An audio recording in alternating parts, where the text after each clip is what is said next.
ቤተሰቦች ቡዜ ማለት ነው የእውነት የምታሽቃብጠውን ነገርና ለወንድሟ ብቻ የምታሸረግደውን ነገር ብታቆም በጣም አሪፍ ነው ብዬ አስባለሁ። አሁን ላይ ሁሉም እርስ በርስ የአብርሃምን ልብ ወይንም ደግሞ የአብርሃምን ውዴታ ለማግኘት እየሞከሩ ያሉበት ታይም ነው ያለው አሁን ላይ እና ሩታም ለአብርሃም ትጨነቃለች፣ ሄርሜላም ደግሞ ለአብርሃም እጨነቃለሁ ትላለች።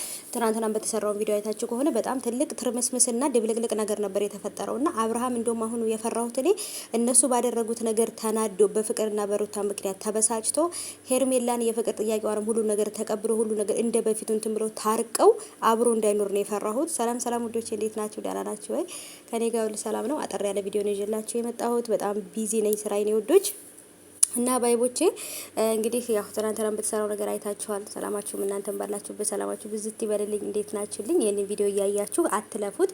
ቪዲዮ ላይክ አድርጉት፣ ቻናሉን ደግሞ ሰብስክራይብ አድርጉ ማለት ነው ውዶቼ። ሰብስክራይብ እያረጋችሁ አይደለም የሩታ ቤተሰቦች በጣም ቀዝቅዛችኋል ማለት ነው በጣም እና ቪዲዮ ላይክ አድርጉ፣ ሰብስክራይብም ደግሞ አድርጉ ማለት ነው ውዶቼ እና ባይቦቼ እንግዲህ አብርሃም አሁን ላይ ይሄን ሰሞን እየተፈጠረበት ባለው ነገር ላይ በቃ ፍቅርና ሩታ በፍጹም ይሄን ነገር ያደረጉት ነገር ስህተት እንደሆነ ነው ብዙዎቹ እየተናገሩ ያሉትና መስመር አለፉ፣ ቀይ መስመር አለፉ፣ እንዴት እንደዚህ ያደርጉታል ምናምን እያሉ እነ ቡዜ ራሱ በጣም ነበር ሲያሽቃብጡ የነበረው።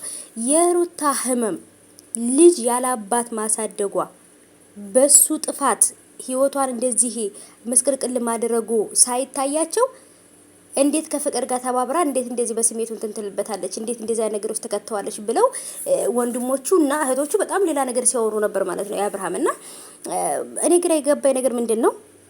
ለምንድን ነው ነገሮችን ሚዛናዊ ማድረግ ያልፈለጉት? ሁሉም ቦታ ላይ አመዛዝ ነው። ሩታ ምን ለማድረግ ፈልጋ ነው ይሄን ነገር ያደረገችው? በመጥፎ ነገር ከመረዳት ይልቅ በጥሩ ነገር ቢረዱት ምን አለበት? ምክንያቱም አብርሃም ለሁሉም ሴት ለመጣው ሴት ሁላ ነው ፍቅር የሚኖረው ወይንስ ደግሞ ለአንድ ሰው ነው? ወይኔን ወይ ሄርሜላ ጋር መኖር የሚፈልግ ከሆነ አንቺ ጋራ በፍቅር አይኖርም ብላ ነው ከፍቅር ጋር የተስማማችውና ደግሞ እንደጠረጠሩትም ደግሞ እንደዛ ነው።